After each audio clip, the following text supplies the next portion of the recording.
This week on Jerusalem Dateline, the U.S. sponsors a major conference presenting a united front against Iran. There was not a defender of Iran in the room. Plus, CBN News goes to the front lines in the battle against ISIS, where Christian aid workers stand in the gap. God is sending a mighty river into Syria, this spirit, to change things. And the Copper Scroll Project. Could this be the key to finding the treasures of the Second Temple? All this and more this week on Jerusalem Dateline. Hello and welcome to this edition of Jerusalem Dateline. I'm Chris Mitchell.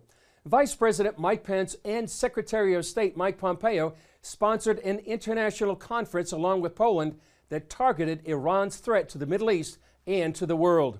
The conference came while Iran is celebrating the 40th anniversary of its Islamic Revolution.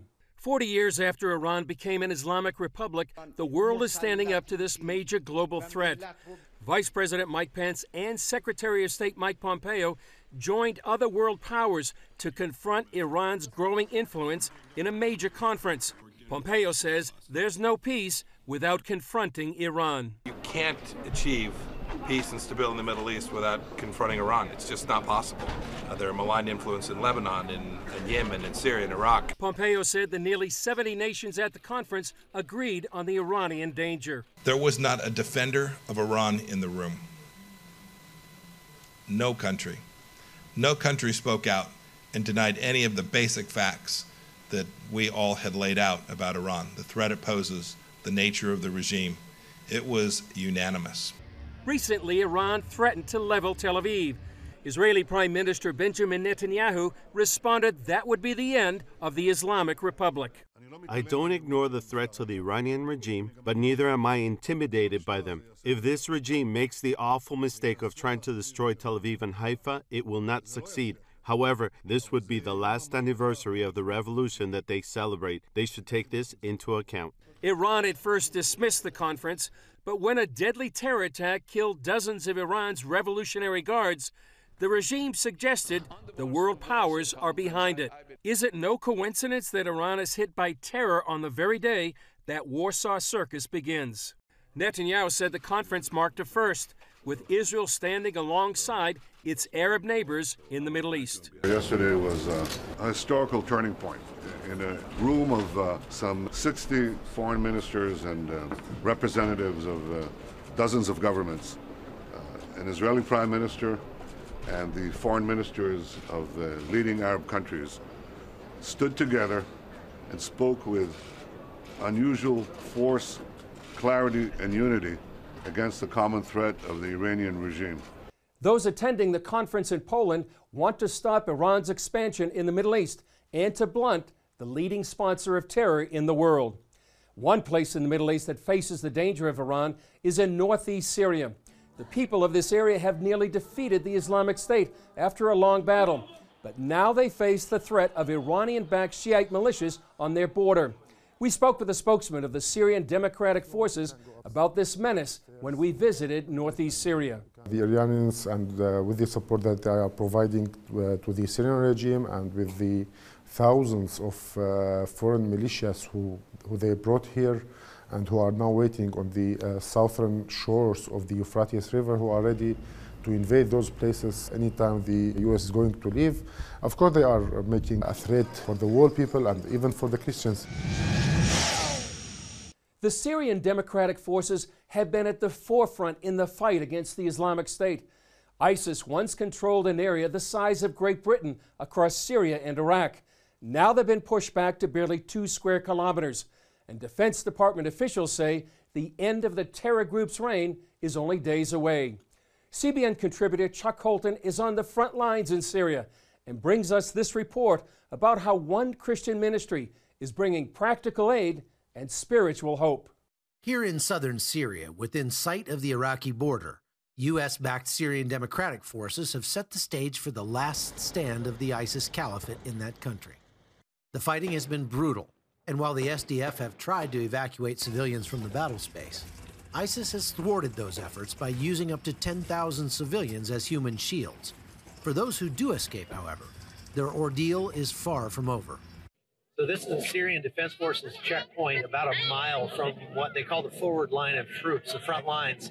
against ISIS that are off that direction. They have walked to this point after getting across ISIS lines. These women are in terribly bad shape. Some of them are wounded. The children are obviously dehydrated, malnourished, and sick. And they're receiving some kind of initial treatment here. The difficulty is that they've had a problem with many of these women actually wearing suicide vests, and they had 5 blow themselves up in one day. And so it's kind of a tense situation being here. They've already been checked by some of the female SDF soldiers, but we've still got to, just be careful and hope that these women love their children enough that they're not going to do anything stupid like that. But between the front line and the nearest refugee camp, there's nothing but more than 200 miles of arid Syrian desert. No food, water, or shelter. Into this gap is stepping a group of Christians who make it their mission to travel to front lines around the globe and help people at their point of greatest need. They are the Free Burma Rangers, and their founder, Dave Eubank, has been working on the front lines in this region since 2015. God is sending a mighty river into Syria of his spirit to change things. And I said, we're not a river, man, we're a drop. And he said, we're all drops in God's rain, and it forms a river. And you and I may not live to see the day of change, but it's coming because God cares about these people. All right, we're here to rescue. A former U.S. Army Special Forces officer, Eubank has seen much of war. So have his ethnic medics, who grew up in the conflict zone in Burma and have used their skills here to save many lives. From Dave's perspective on the ground, he says pulling out of Syria would be the worst thing the U.S. can do. The military side, they've done a great job, and they're doing a great job. They need to stay and complete that, and stay to keep this space open. But humanitarian, there's a huge gap. The humanitarian gap from the front line to, for example, the nearest hospital, 4 hours.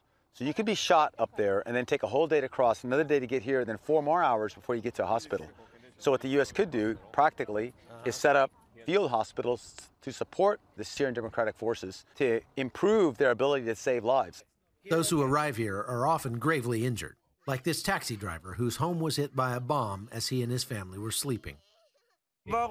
At 3 in the morning, our house was destroyed, and there were 23 of us inside. Only Salam, one son, and a daughter made it out alive. But even before that tragedy, life inside the Islamic Caliphate was unbearable. Life was terrible in there. We had to carry water from far away, and we ate grass to stay alive. ISIS wanted money to let us leave, but we had no money, and finally, they let us go. You might think it's crazy for a group of civilians to venture so close to the front lines, but this is no ordinary missions team or a group of tourists. These are highly trained medics and lots of prior military experience here that kind of makes them uniquely qualified to do the kind of work they're doing, addressing that humanitarian gap between the front lines where people are escaping ISIS and the first refugee camps, because there really isn't anything to help those people between those 2 points. This is what we're made to do. We like it. This is the kind of work we can do. And we're not too afraid of the front line or fighting. And we have the skills, but all of that is only useful and only workable if led by God. These men surrendered to SDF forces from the conflict area and are suspected ISIS fighters. Be that as it may, they are sick, hungry, and some were wounded. So the FBR team gave them water and medicine, and then Eubank said a prayer. Lord Jesus, please bless all these men. Let them call on your name. In Mosul, we lost a lot of friends. I was wounded 4 times. I lost my translator. 30 guys I knew well were killed. 3 of my team were wounded. In the face of that, why would we help them? Because God sent us, and we know I'm not perfect. Those that'll raise their hand and say, pull me out, I want to pull them out. That's redemption. That's how things change. And this is the first time I said I forgive ISIS. That's God's work in my heart. That's God's work in my heart. From southern Syria, I'm Chuck Holton for CBN News. Coming up, have these Israeli scientists come up with a cure for cancer? Or is it a claim too good to be true? Find out when we come back. Watch breaking news, in-depth exclusive stories and programs, from health to entertainment, you won't find anywhere else. The CBN News Channel, a perspective you can trust. Enjoy credible news reporting from around the world. Discover inspiring programs and stories of hope, all in one place from a Christian perspective. The CBN News Channel, a perspective you can trust. Check your local listings or visit cbnnewschannel.com. CBN Israel, standing with Israel and blessing God's people. Join us. Get breaking news from the Holy Land. Witness biblical history uncovered. Learn the true story of Israel through groundbreaking films. Help Holocaust survivors and other Israelis in need. Be part of the redemptive story God is telling through His chosen people. CBN Israel. Together we will stand. Join CBN Israel today. Hey, if you're tired and exhausted all day, you can't think clearly, and you really just need a cup or even a pot of coffee to get through your day, then join me, Dr. Josh Axe, for this new series where I'm going to teach you how to transform your diet and use essential oils and supplements to get a better night's sleep. Protect your sleep and live your best life with innovative information from 5 leading sleep experts. If you're not a great sleeper, you can do things to make yourself a great sleeper. If you're already a pretty good sleeper, you can enhance your sleep and be even better. Discover a sleep-enhancing bedtime routine, how to put insomnia to rest, learn how to relieve pain that disturbs sleep, and much more in Protect Your Sleep. Everything you do better with a good night's sleep. Wake up to your best life. Call 1-800-700-7000 to get your free DVD or booklet of Protect Your Sleep today. Don't miss out on this brand new series. An Israeli company made headlines recently when the chairman of the board told the Jerusalem Post they could have a cure for cancer within a year. CBN News interviewed one of the scientists, and as CBN Health reporter Lori Johnson reports, there's more to the story. Advanced Evolution Biotechnologies, or AB, began its business in 2000. 4 years ago, founder and CEO Dr. Ilan Murad and his partner Dr. Hanan Itzaki started research on a cure for cancer. We didn't want to have another drug like everyone else that would give relief to some cancer patients and then the cancer would come back. We wanted really to cure something like antibiotics. The concept is based on the same strategy used to combat AIDS. The patient is given a cocktail or mix of medications designed to prevent the disease from becoming resistant to any one drug. Because, HIV is very mutagenic creature, same as cancer. This is the problem with cancer, that is very mutagenic, and these mutations help the cancer escape the therapy. Here in this tiny lab in Ness Ziona, Israel, these two scientists came up with a theory they hope will cure cancer. They call it Mutato. That stands for multi-target toxin. The main thing here is multiple targeting. Instead of attacking one target at a time, we connect together several peptides and we attack several targets at a time. And because of that, the cancer statistically won't be able to escape the therapy, and this is what happened with AIDS. And this is what would happen here in cancer. And they point out, since this cocktail specifically targets cancer cells, it is not as harmful to healthy ones. The other thing is, because of these targeting peptides are connected together, and there's what we call the avidity effect, the side effect would be much, much, much lower. So it would be like an antibiotic. Murad says if scientists could come up with 100 different peptides, they believe various combinations could treat each kind of cancer. Each patient would get his own mutator that would fit perfectly his cancer. He would have almost no side effects, and in no time he would be cured completely, because the cancer cells would be completely killed, every one of them. Murad says they have 5 peptides in the preclinical stage. When the article came out, it basically caught the medical community by surprise, because AB's experiments have been limited and not published in medical journals. CBN News approached Dr. Charles Geyer, Associate Director for Clinical Research at VCU Massey Cancer Center, who was one of many that urged caution. He said, "We all hope that a cure for cancer will be found, But cancer is a complex family of diseases, and there's a history of similar claims that have unfortunately spread false hope to many patients and their loved ones. This news is based on limited information from the company and its researchers, and the results from their preclinical experiments have not been published in any peer-reviewed academic journals. I would approach this news with healthy skepticism and also remind people that it typically takes years to translate promising preclinical research from the laboratory to evaluation in the clinic. Morad said he was surprised by the criticism. At least give me the credit. Ask me what is the mechanism of our mutator, or read carefully the first article in the Jerusalem Post to see what I really said. Morad said they need funding to move their research along faster and would like to collaborate with larger pharmaceutical companies. He also made clear the one goal on his mind. I don't care about the money. I want to cure cancer patients. Coming up, the Copper Scroll Project.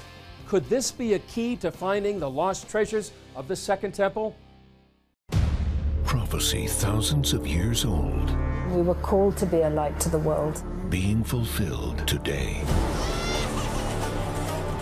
Discover how. Get to life. Call 1-800-700-7000. We consider it our duty to reach out and help others around the world. For a gift of $10 or more, you can own the acclaimed CBN documentary To Life. Just call 1-800-700-7000 or log on to cbn.com.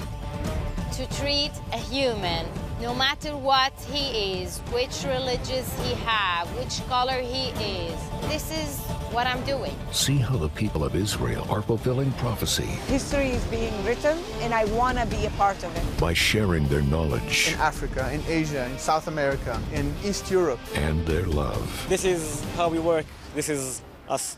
Get to life. Call 1-800-700-7000 or log on to cbn.com.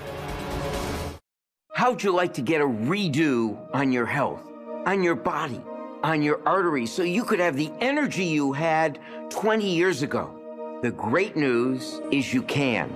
I'm Dr. Mike Roizen, chair of the Wellness Institute at the Cleveland Clinic. I've written 4 New York Times bestsellers.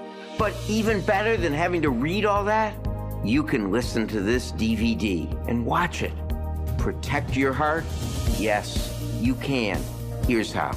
Go to cbn.com or call 1-800-700-7000 for your free copy of Protect Your Heart. Let the medical experts show you their new discoveries on how to avoid heart disease and even reverse it. Easy steps to uncover the hidden dangers in your medicine cabinet, reduce stress, and get a complete do-over for your health. Call 1-800-700-7000. That's 1-800-700-7000. Or go to cbn.com to claim your free copy of Protect Your Heart.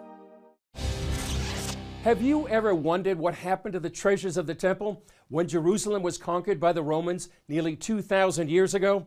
A new book called The Copper Scroll Project gives some clues about what could be the biggest treasure find in history. We talked with the author, Shelley Neese, in our studio. Well, Shelley, welcome to Jerusalem Dateline. Thank Thank you. you for being here.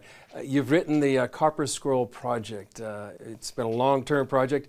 Why did you write it? Originally, I started out, I met Jim Barfield. He's the explorer who's in the book. I met him in a conference and I decided to just write one story about this explorer kind of on this amazing quest. That was back in 2009. It was just in the beginning. And so that one article turned into another article, and then eventually things just evolved so much that I realized I actually had a book on my hands. So there's so much that just out the gate, a lot of people who have never heard of the Copper Scroll, I feel like there's a lot of skepticism around what the Copper Scroll even is. But we know that the Copper Scroll, all scholars agree that it's an authentic document that points to Treasure of the temple, right? Right. Well, so this Copper Scroll itself doesn't use a lot of temple words, except for we know that it's such copious amounts of gold and silver and talents that it suggests that it could only be connected to the temple treasury. There wouldn't have been any other place that would have had that kind of wealth. And then in certain places, the Copper Scroll does use words like sanctified or vessels a couple of times, and once priestly vestments. I'm haunted by the Copper Scroll. I'm haunted by the idea of it. And so that's the thing. Once I started studying the Copper Scroll, I just couldn't kind of kill that hope that there might still be part of the temple treasury out there. Now found in one of the caves near Qumran. Exactly. So the Copper Scroll was one of the few times that it was found in Cave 3. As you know, after 1948, archaeologists in Bedouin were racing the clock against each other to find more Dead Sea Scroll caves. The black market was being flooded with Dead Sea Scroll fragments, Dead Sea Scrolls less fragmentary. In this particular case, it was archaeologists that found it. It was led by a French explorer, a French archaeologist, with other Bedouins working on the team. And really, they found Cave 3, and it was kind of a depressing situation because it was the cave wall or the cave roof had collapsed in antiquity, destroying most of the scroll jars that were inside the cave, which were several. And therefore, the scrolls were just in fragments. Some of them were in rat nests in the cave. I mean, really in a dilapidated state. It took about 10 days to excavate Cave 3. In the last few hours of that last day, they noticed what looked to be another niche or another part of the multi-chamber complex. And they decided to chip through this one barricade. And turns out, I mean, almost like a false wall to a castle secret chamber, behind it, a man-made shelf, and on it rested the copper scroll. Which was unlike many of the other scrolls, correct? Since it was copper and... Definitely. Yeah. It really, not only unique to the Dead Sea Scroll collection, but there is no other ancient metal document like it anywhere. And contained sort of like X marks the spot kind of information. Exactly. It is a treasure map. It's a verbal treasure map. So 12 columns, over 60 locations. You're getting very specific directions. You know, it'll read like in the valley under the ruins, dig here, and you'll find 17 talents. So it's giving all of these very architectural details that if you're looking for biblical commentary or one of the books of the Bible or how the Essenes lived, you're not going to find it in the Copper Scroll. To me, what's most interesting about the Copper Scroll is speculating who wrote it. How did they get these treasures out of the temple and manage to hide them? You know, so to me, just doing a little background research on the origins of the Copper Scroll has just informed my own faith so much in terms of what first century Jerusalem looked like. I really feel like Christians and Jews, I mean, the more we learn about first century Jerusalem and the different sects and what was going on and the political pressures, the more that we can understand our own faiths as well. How did that feed your faith and fuel your faith? Partially just putting me in the context of the world that Jesus was walking in, and probably even closer, the world that John the Baptist was walking in. And also the Essenes, you know, they really felt like they were living in the end times. And so to me, the Copper Scroll really, it puts meat on those bones, because here we are these temple priests that have somehow managed to have this covert operation of bringing temple treasures, secreting them out of the temple, knowing that the Romans are about to destroy it. And so it just is able to put me in that time and place of, here are these people who felt such a dramatic shift was about to happen in the world that they were willing to risk this operation. How has this affected your faith? Tremendously. I mean, for one, it brings me to Israel a lot, so that's always beneficial for any of our faiths. But I can't even tell you, so much of Israel's history, Israel's modern history, its wars, what it's going through now, is getting to see God's hand at work in the world today. So it's getting to see almost as if we're having new chapters of the Bible written before us. What do you want people to take away from this book? I want people to learn about first century Jerusalem, about Judaism, about Christianity, and really bring them back to that place of birth of their own faith. And that's what I want. I want them to just see their own faith through a new lens, and for it to be a teaching tool for them. Well, Shelley, congratulations on this. It's been great to be with you. It's a fascinating story. It's an honor to be here. Up next, a plea to pray for the Christians of Northeast Syria and all the peoples of that region. A historic bond between the Jewish people and the land of Israel cannot be broken. Now on Blu-ray or DVD, the new CBN documentary special, The Hope, the Rebirth of Israel. History is knocking on the door. things are changing. Call 1-800-700-7000 or go to cbn.com/Israel the Hope to receive your copy of the CBN documentary special, The Hope, The Rebirth of Israel, for a gift of $10 or more, now on Blu-ray or DVD. Once he declares the state of Israel, they're all going to come after us. Go on an extraordinary journey as Gordon Robertson explores the founding of Israel and meet the heroes who made history. The United States recognizes the new state of Israel. The Hope, The Rebirth of Israel can be yours on Blu-ray or DVD for a gift of $10 or more. Call 1-800-700-7000 or log on to cbn.com/Israel the Hope. Call now. Hello, I'm Dr. David Perlmutter, board-certified neurologist and #1 New York Times best-selling author. Wouldn't it be great to boost your energy, eliminate brain fog, and even reverse brain disease? Well, you can, and I'm going to show you how, along with some of the world's most well-respected brain experts, in this DVD, Protect Your Brain. Get Protect Your Brain, a free DVD only from the Christian Broadcasting Network, featuring experts on the cutting edge of neuroscience and brain health. No matter how many times you've failed in the past, you really can do this. In Protect Your Brain, you'll discover simple strategies to keep your brain young and healthy. Improve your memory. Discover the gut-brain connection. In Protect Your Brain, get your free copy at cbn.com or call 1-800-700-7000. If you want to improve the quality of your life, get the DVD Protect Your Brain and get it today. The announcement by President Trump to pull U.S. forces out of northeast Syria frightened many of the people in that area. They're praying that God will intervene in their situation. Here's why.